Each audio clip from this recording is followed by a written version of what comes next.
रंध्र पढ़ेंगे बेटा। तो जानते हो रंध्र क्या होता है? आपने पेड़ की पत्तियां देखी है? तो बेटा इसको बोलते हैं इंग्लिश में स्टोमेटा। कौन सा बेटा? स्टोमेटा। तो पेड़ की जो पत्तियां होती है उस पत्तियों के अंदर क्या होते हैं? छोटे छोटे से छिद्र होते हैं। पेड़ की पत्तियां होती है और उन पेड़ की पत्तियों में छोटे छोटे छिद्र होते हैं और उन छिद्रों का काम क्या होता है बेटा? उन छिद्रों का काम होता है गैसों का परिवहन करना और वाष्पोत्सर्जन करना। जानते हो ना, जब पेड़ अपना भोजन बनाते हैं, भोजन बनाने के बाद उनमें से जो पानी बचता है उस पानी को इन रंध्रों के द्वारा बाहर छोड़ दिया जाता है। उस प्रक्रिया को क्या बोलते हैं? वाष्पोत्सर्जन। तो बेटा रंध्र की परिभाषा क्या होगी कि पेड़ की पत्तियां जो है उस पेड़ की पत्तियों में पाए जाने वाले छोटे छोटे छिद्र जिनसे गैसों का परिवहन व वाष्पोत्सर्जन होता है उसे रंध्र कहते हैं। समझ में आया ना? रंध्र दो प्रकार के होते हैं, एक तो बंद रंध्र और दूसरा खुला रंध्र। समझ में आएगा ना? अब रंध्र क्या हो गया हमारे पास? रंध्र के बाद में एक जीव है अमीबा। जानते हो ना अमीबा? तो अमीबा है और उस अमीबा में हमें पोषण पढ़ना है। अमीबा में पोषण। अब देखिए बेटा, अमीबा एक कोशिकीय है कि बहुकोशिकीय? एक कोशिकीय। अमीबा क्या है? एक कोशिकीय जीव है। अब अमीबा अपना भोजन कैसे ग्रहण करता है? और आपको एक और बात बता दूं, अमीबा का आकार निश्चित नहीं होता है। जैसा चाहे वैसा आप अमीबा का डायग्राम बना सकते हो। ये अमीबा हो गया मान लीजिए। ये क्या है? केंद्रक है। ये अमीबा है और ये केंद्रक है। तो अमीबा है, अमीबा के शरीर के बाहर छोटे छोटे से पर्वत निकले रहते हैं। क्या निकले रहेंगे? पर्वत। जैसे मान लीजिए ये अमीबा है और इसके बाहर शरीर के बाहर ऐसे निकले हुए है, देख रहे हो? इन्हें बोलते हैं बेटा पर्वत। और इन्हें कूटपाद या पादाब भी कहते हैं। कूटपाद या पादाब। समझ में आया ना? ये अमीबा है, अमीबा के शरीर के बाहर छोटे छोटे से प्रवर्ध निकले रहते हैं जिन्हें कूटपाद या पादाब कहते हैं। अभी क्या करते हैं? जब अमीबा को भूख लगती है तो खाना खाएगी ये। तो कैसे खाएगी? ये अमीबा है और अमीबा को जब भूख लगती है या फिर इसके पास कोई खाना आता है तो ये क्या करेगी? जैसे मान लीजिए यहाँ पे कोई खाना पड़ा हुआ है, ये क्या है? यहाँ पे भोजन है, भोजन है और इसको खाएगी। ये इसके पास में आएगी। अब ये क्या करेगी? अमीबा इस भोजन के पास में आएगी और इसके जो ये ना कूटपाद है इस भोजन को क्या करेंगे? अंदर जकड़ लेते हैं। ये कूटपाद इस भोजन को इस प्रकार से पकड़ लेते हैं, पकड़ेंगे और पकड़ने के बाद आप देखते हो कि अगली प्रक्रिया में ये इस भोजन को अपने शरीर के अंदर ग्रहण कर लेते हैं। ये तो केंद्रक हो गया और ये क्या हो गया? इसका भोजन हो गया। सॉरी, यहाँ पे भोजन ऐसे बना दो। ये क्या हो गया? इसका भोजन हो गया। तो अमीबा है, अमीबा क्या करती है? अमीबा के शरीर के बाहर छोटे छोटे कूटपाद निकले हुए रहते हैं और उन कूटपादों को प्रवर्ध या पादाब कहते हैं। अमीबा जब भोजन के पास जाती है तो इसके कूटपाद इस भोजन को अपने अंदर जकड़ लेते हैं और जकड़ने के बाद अपने शरीर में ग्रहण कर लेते हैं। इस प्रकार से अमीबा में क्या होता है? पोषण होता है। समझ में आया ना? अमीबा क्या है? एक कोशिकीय जीव है। अमीबा एक कोशिकीय जीव है, यूनिसेलुलर ऑर्गेनिज्म। समझ में आया ना? तो आपसे पूछ लिया जाए कि अमीबा में, शायद आपके अर्धवार्षिक में आया था ये प्रश्न, अमीबा में पोषण विधि का चित्र, तो ये वाला था। ठीक है ना? आ गया समझ में? ठीक है। अब बेटा अगर आपके अमीबा का पोषण समझ में आ गया, रंध्र समझ में आ गया, तो अब हम पढ़ेंगे मानव में पोषण। किस में पोषण पढ़ेंगे? मानव में। और मानव में पोषण देखिए कैसे होता है।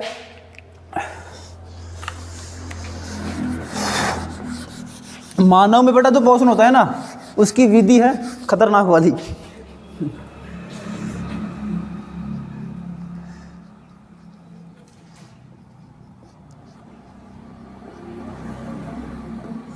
मानव में पोषण देखो बेटा, मानव में जब पोषण होता है तो उसके बहुत सारे भाग होते हैं। तो आपने सुना है कि पोषण कहाँ से शुरू होता है? मुंह से।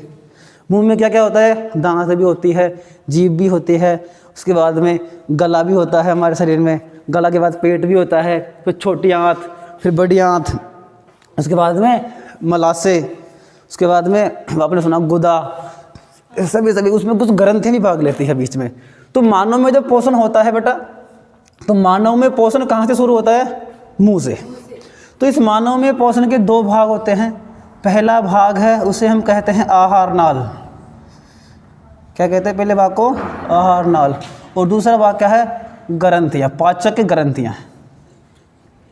दूसरा भाग है हमारे पास पाचक ग्रंथियाँ, यानी कि ग्रंथियों का भी और आहार नाल का भी दोनों का काम होता है हमारे पाचन में।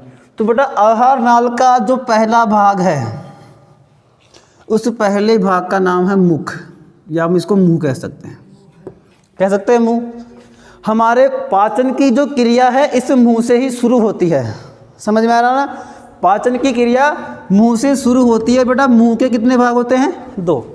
हमारे मुंह में दो चीज़ें होती है, एक तो क्या? दांत, और एक जीभ होती है। अरे टीथ एंड टंग, दांत और जीभ। अब बेटा आपको बता दें, दांत जो होते हैं दो प्रकार के होते हैं, एक तो स्थायी दांत और दूसरा अस्थायी दांत। तो दांत बेटा दो प्रकार के होंगे, पहला तो होगा स्थायी दांत और दूसरा होंगे अस्थायी दांत। तो आपको बता दें अस्थायी दांत बेटा कितने होते हैं? 20। अस्थायी दांत क्या होता है? जब हम छोटे बच्चे थे और छोटे बच्चे थे तो आपने देखा होगा हमारे दांत आए थे, वो कुछ दिनों बाद टूट गए थे। टूट गए थे ना? तो वो 20 ही दांत हमारे अंदर आए थे। कितने आए थे? 20 दांत हमारे शरीर में, हमारे मुंह में, शरीर में, मुंह में आए और दोबारा टूट गए वो। तो उन्हें क्या बोलेंगे अपन? अस्थायी। तो कितने होते हैं संख्या में? 20। और उसके बाद जो दांत आए हैं वो अभी तक भी है, वो क्या हो गए? स्थायी। तो स्थायी दांत कितने हैं बेटा? 32। लेकिन ये कितने प्रकार के हैं? स्थायी दांत 4 प्रकार के। स्थायी दांत कितने प्रकार के? 4 प्रकार के। कौन कौन से? कृतनक, रदनक, अग्रचवर्णक और चवर्णक। नाम सुना है? वाह, अच्छी बात है। तो बेटा देखिए, ये संख्या में 32 होते हैं और ये कितने प्रकार के होंगे? तो बेटा ये होते हैं हमारे पास 4 प्रकार के। मान ये रदनक, कृतनक, चवर्णक और अग्रचवर्णक। ठीक है। तो देखो बेटा आपको बता दूं मैं, रदनक का काम क्या होता है? रदनक जो होता है इसका काम होता है चीरने फाड़ने का। अगर मान लीजिए कोई ऐसा जानवर है जो मांस खाता है तो उसमें कौन से दांत विकसित होंगे? रदनक। अगर आपसे पूछ लिया जाए कि शेर के अंदर, कुत्ते के अंदर कौन से दांत ज़्यादा विकसित होंगे? रदनक, क्योंकि मांस खाते हैं। तो हाँ, रदनक। तो रदनक का काम क्या होता है? चीरने फाड़ने का। इसका काम होता है चीरना या फाड़ना। ठीक है। और कृतनक का काम होता है बेटा कुतरना। कैसे कृतनक और कैसे कुतरना?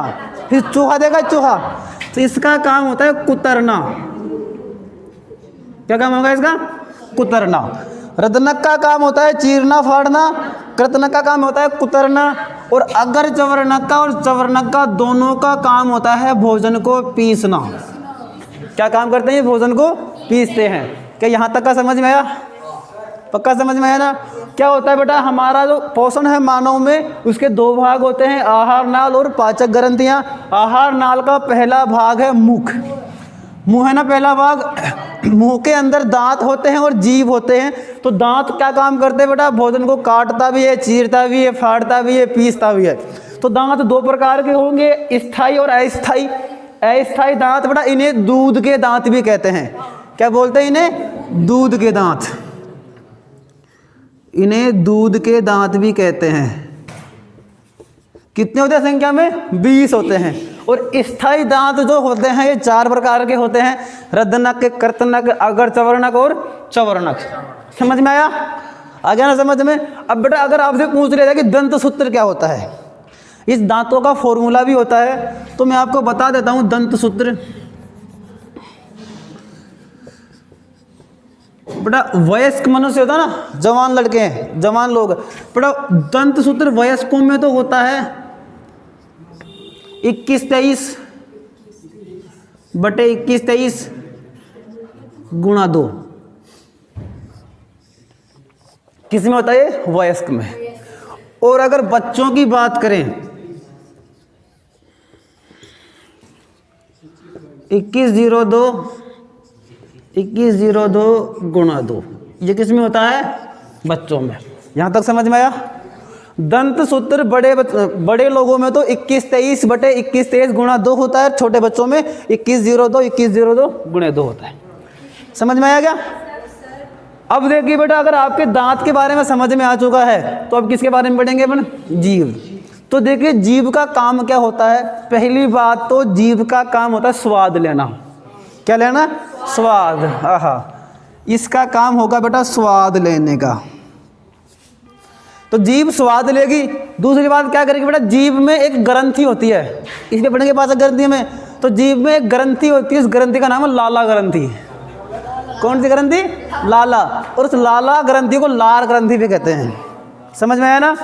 जीभ में लाला ग्रंथि होती है और उस लाला ग्रंथि को लार ग्रंथि भी कहते हैं। लाला ग्रंथि बेटा, इस लाला ग्रंथि को क्या कहते हैं? लार ग्रंथि। तो ये क्या करती है बेटा? ये भोजन के अंदर लार मिलाती है। लार का काम क्या होता है? भोजन को लसलसा बनाती है। और उसके साथ में भोजन में जो जीवाणु आते हैं ना, उन जीवाणुओं को मारने का काम कौन करती है? लार। क्यों करती है? क्योंकि हमारी लार के अंदर एक एंजाइम होता है जिसे एमाइलेज कहते हैं। क्या नाम है? एमाइलेज। तो आपसे पूछ लिया जाए कि लार के अंदर कौन सा एंजाइम होता है, तो आप क्या कहोगे? एमाइलेज। लार ये एमाइलेज। हालांकि दो होते हैं, तो एमाइलेज होता है और एक होता है टाइलिन। एमाइलेज और टाइलिन, ये दो एंजाइम हमारे लार में होते हैं। इनका काम क्या होता है? हमारे भोजन में जो सब होती है ना स्टार्च, ये क्या करते हैं बेटा? स्टार्च का पाचन करते हैं। स्टार्च जानते हो क्या? जिसको हिंदी में कहते हैं मंड। स्टार्च का पाचन। समझ में आया? स्टार्च का पाचन कौन करती है? ये लार। समझ में आया यहाँ तक? देखिए मैं एक बार फिर से बता रहा हूँ आपको। बेटा मानव में पोषण के दो भाग है, आहार नाल और पाचक ग्रंथियाँ। आहार नाल में बेटा मुंह है पहला भाग। मुंह का काम, मुंह में क्या होते हैं? दांत और जीभ। दांत कितने प्रकार के? दो, स्थायी और अस्थायी। अस्थायी दांत को दूध के दांत कहते हैं, जो संख्या में 20 होते हैं। ये कुछ दिनों बाद टूट जाते हैं। उसके बाद दोबारा जो दांत आते हैं वो 32 होते हैं, उन्हें स्थायी दांत कहते हैं। और स्थायी दांत 4 प्रकार के होते हैं: रदनक, कृतनक, चवर्णक और अगर चवर्णक। रदनक का काम होता है भोजन को चीरना फाड़ना, यानी कि ये मांसाहारी जीवों में ज़्यादा विकसित होंगे। कृतनक का काम होता है भोजन को कुतरना, चूहे में ज़्यादा विकसित होगा। ठीक है। चवर्णक और अगर चवर्णक, इसका काम होता है बेटा इनका भोजन को पीसना, चक्की का काम करते हैं ये। समझ में आया? अब इनका बेटा सूत्र क्या होता है? वयस्क जो मनुष्य होते हैं उनमें दंत सूत्र 2123/2123 गुणा 2, और छोटे बच्चों में 2102 गुणा 2। समझ में आया ना? अब उसके बाद में बेटा जीभ आती है। जीभ का काम क्या होता है? जीभ का काम होता है भोजन को स्वाद लेना और साथ में भोजन में लार मिलाना। अब लार का काम क्या होता है? लार में टाइलिन और एमाइलेज नामक एंजाइम होते हैं जो भोजन में आए हुए जीवाणुओं को मार देते हैं। ठीक है। भोजन में आए हुए जीवाणुओं को मार देंगे और भोजन को लसलसा बनाएंगे। अगली बात क्या है बेटा? जो भोजन हमारा होता है उसमें स्टार्च का पाचन कर लेते हैं। समझ में आया? तो एक प्रश्न यहाँ से बनता है कि मानव पाचन में लार की भूमिका को समझाइए। मानव पाचन में लार की भूमिका को समझाइए। तो आप क्या समझाओगे कि मानव पाचन में जो लार होती है वह भोजन को लसलसा बनाएगी और भोजन में आए हुए सूक्ष्म जीवाणुओं का, जो छोटे मोटे जीवाणु है, उनको नष्ट कर देती है और उसके साथ में भोजन में कुछ मात्रा में स्टार्च का पाचन करती है। ये क्या होगी? हमारी लार की भूमिका। यहाँ तक समझ में आया? ठीक है बेटा। अगर आपको यहाँ तक समझ में आ गया पहला पार्ट, तो इसका दूसरा भाग क्या होता है बेटा? दूसरा भाग मैं यहाँ पे लिख देता हूँ। ये पहला मुंह हो गया। दूसरा होता है बेटा क्या? ग्रासनाल। दूसरा क्या होगा? ग्रासनाल। तो दूसरा जो भाग है उसका नाम है ग्रासनाल। और आप लोग जानते हो ग्रासनाल किसे कहते हैं? गले को। गले को बोलते हैं। तो बेटा ग्रासनाल का काम क्या होता है? इसका ज़्यादा काम नहीं होता, हमारे मुंह में जो भोजन होता है उस भोजन को हमारे पेट तक लेकर जाएगा। तो ग्रासनाल का काम है भोजन को पेट तक पहुंचाना। क्या बोलते हैं पेट को? आमाशय। इसका काम होता है, ज़्यादा नहीं होता, इसका काम बेटा भोजन को आमाशय तक पहुंचाना, भोजन को आमाशय तक पहुंचाना। ये किसका काम होता है? ग्रासनाल का। अब ग्रासनाल के बाद भोजन कहाँ जाएगा? आमाशय में। तीसरा पार्ट क्या है हमारे पास? आमाशय है। आमाशय क्या बोलते हैं? पेट। और इसको जठर भी कहते हैं। क्या कहते हैं? जठर। और पेट के में अंदर बेटा देखो पेट में क्या पाए जाते हैं? अब ये बात थोड़ी ध्यान देना आप लोग। पेट में दो तो पाए जाएंगे एंजाइम और एक पाया जाएगा अम्ल। तो अम्ल कौन सा होता है? HCl अम्ल। उसे क्या बोलते हैं? जठर रस। तो पेट में पाया जाएगा जठर रस। और जठर रस कौन सा होता है? HCl। आपसे पूछ लिया जाए कि हमारे जठर में कौन सा रस पाया जाता है? जठर रस। क्या नाम है उसका? HCl। यानी कि ये क्या है? अम्ल है, हाइड्रोक्लोरिक अम्ल। दूसरी बात, इसमें एक एंजाइम पाया जाता है जिसका नाम है बेटा पेप्सिन। क्या नाम है? पेप्सिन। देखो बेटा इसका काम क्या होता है आपको बताऊंगा अभी मैं। और दूसरा है रेनिन। जानते हो रेनिन? एक रेनिन एंजाइम होता है। और बेटा एक और चीज है श्लेष्मा। जानते हो श्लेष्मा क्या होता है? म्यूकस, जो हमारे नाक से बहता है ना, वो होता है श्लेष्मा। अब बोलोगे सर ये क्या काम करता है? तो अभी देखिए, अब HCl क्या होता है? HCl बेटा हाइड्रोक्लोरिक अम्ल है जो तेजाब की तरह काम करता है। तेजाब भी एक तरह से, तेजाब एक तरह से देखा जाए तो ये क्या काम करेगा? हमारा जो भोजन है वो भोजन आमाशय में 3 से 4 घंटे के लिए रुकता है। कितनी देर रुकेगा? 3 से 4 घंटे। लेकिन उन 3 से 4 घंटों के अंदर भी उस भोजन को ये लोग आराम नहीं करने देते। HCl अम्ल क्या करेगा? उस पूरे भोजन को टुकड़ों टुकड़ों में तोड़ देगा। यानी कि संभोजन का पाचन कौन करता है? HCl। समझ में आया ना? HCl। अब आप कहोगे कि सर HCl इतना खतरनाक है कि ये किसी भी व्यक्ति को जला सकता है, जल जाएगा, तेजाब है, तो हमारे पेट को क्यों नहीं जलाता? तो बेटा हमारे पेट में क्या होता है? श्लेष्मा। क्या होता है? श्लेष्मा, जो पेट की दीवारों के चारों तरफ फैला रहता है। और इस श्लेष्मा के कारण हमारा पेट जो है जलता नहीं है। तो आपको इसका काम समझ में आएगा ना? HCl का काम क्या होता है? भोजन को पचाने का काम करता है। और भोजन में आए हुए जीवाणु ना, जो लार से नहीं बचे, ऐसे जीवाणु जो लार के द्वारा नहीं मारे गए हैं, उन जीवाणुओं को HCl अम्ल मार देता है। उसके बाद में श्लेष्मा जो होती है हमारे पेट की दीवारों के चारों तरफ फैली रहती है, जो क्या करेगी? इस HCl अम्ल के प्रभाव से हमारी पेट की दीवारों को जलने से बचाती है। समझ में आया? ठीक है बेटा। अब ये HCl अम्ल क्या करता है? ये HCl अम्ल इन दोनों एंजाइमों को सक्रिय करता है, पेप्सिन को और रेनिन को। तो देखो पेप्सिन का काम क्या होता है? हम खाना खाएंगे, खाने में प्रोटीन भी होता है और फैट भी होता है, वसा भी होती है। तो बेटा हम खाने में बहुत सारी चीज़ें खाते हैं, स्टार्च भी खाते हैं, प्रोटीन भी खाते हैं, फैट भी खाते हैं, और कभी कभी खाने के बाद दूध भी पीते हैं, है ना? ये दूध खाने से पहले पी लेंगे। तो पेप्सिन का काम क्या होता है बेटा? प्रोटीन का पाचन करना। देखो पी से क्या है? पेप्सिन, और पी से क्या होगा? प्रोटीन। तो प्रोटीन का पाचन कौन करेगा? पेप्सिन। प्रोटीन का पाचन कौन करेगा? पेप्सिन। तो पेप्सिन का काम क्या होता है? प्रोटीन का पाचन। अब प्रोटीन का पाचन कहाँ पे हुआ? पेट में। किसने किया? पेप्सिन ने। समझ में आया?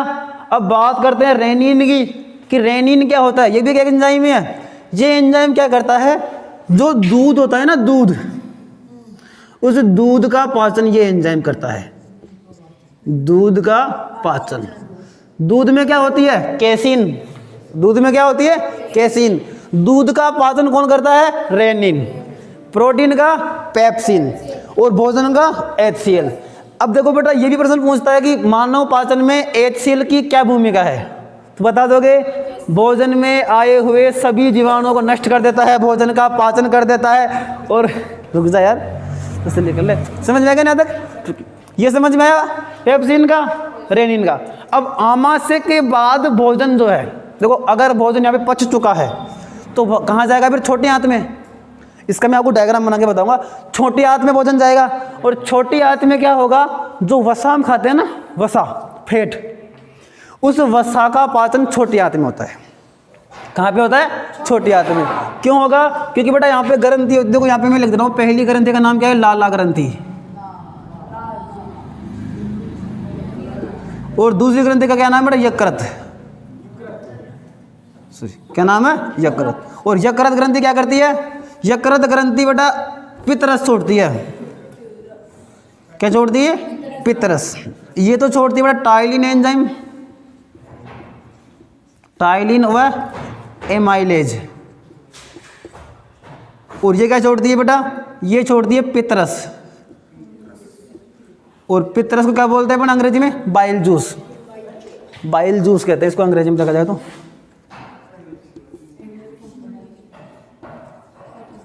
ठीक है ना। अब ये क्या काम करती है बेटा? पित्तरस क्या काम करता है? वसा का पाचन करता है। अब आपसे पूछ लिया जाए कि वसा का पाचन कौन करता है? पित्तरस। कौन छोड़ता है? यकृत। यकृत कहाँ छोड़ेगा? छोटी आंत में। तो वसा का पाचन कहाँ होता है? छोटी आंत में। कौन करता है? पित्तरस। कौन छोड़ता है? यकृत। यहाँ तक समझ में आया? पक्का समझ में आया ना। अब छोटी आंत को बेटा क्या बोलते हैं? शुद्रांत। क्या बोलते हैं? शुद्रांत। उस छोटी आंत के बाद कहाँ जाएगा भोजन? बड़ी आंत में। बड़ा दो टॉपिक और सुन ले। छोटी आंत के बाद में यहाँ से भोजन कहाँ जाएगा बेटा? छोटी आंत में। छोटी आंत्र। और छोटी आंत्र में क्या होता है? वसा का पाचन। वसा का पाचन कहाँ होता है? छोटी आंत में। अब छोटी आंत के बाद भोजन कहाँ जाएगा बेटा? देखो भोजन नहीं रहा। अब जो भोजन था उस भोजन में से सारी काम की चीजें निकाल ली गई है, तो फिर क्या बच गया? वो मल हो गया। क्या हो गया? मल। अरे माल नहीं मल। क्या हो गया? वो मल। अब ये मल जो है कहाँ पहुंचेगा? बड़ी आंत में। बड़ी आंत में गया। ये तीसरा पार्ट था, ये चौथा हो गया, ये पांचवा हो गया बड़ी आंत। अब बड़ी आंत में क्या होगा? जो मल है उस मल में पानी मिला हुआ है कि नहीं है? तो उस मल के अंदर पानी मिला हुआ है, और पानी जो है उस पानी का अवशोषण कहाँ होगा? बड़ी आंत में। हमने जो खाना खाया था उस खाने में से सभी चीज़ें काम की थी, निकाल ली गई है। और काम की चीज़ें निकालने के बाद क्या बच गया? मल बच गया। और उस मल में क्या मिला हुआ है? पानी मिला हुआ है। उस पानी का अवशोषण कहाँ पे होगा? बड़ी आंत में। तो आप कह सकते हो कि मल में से पानी का अवशोषण कौन करता है? तो बड़ी आंत करती है। और अगर मान लीजिए कभी कभी बाई चांस बड़ी आंत काम करना बंद कर दे तो पानी का अवशोषण नहीं होगा। और अगर पानी का अवशोषण नहीं होगा तो क्या होगा? Loose motion. जानो दस्त होते हैं। दस्त कब होते हैं? जब बड़ी आंत पानी का अवशोषण नहीं करती है। और अगर पानी का अवशोषण नहीं करेगी तो वो जो मल है ना, वो पानी के साथ ही बाहर आने लगता है। उससे अपन बोलते हैं लूज मोशन। देसी भाषा में दस्त कहते हैं। समझ में आ गया?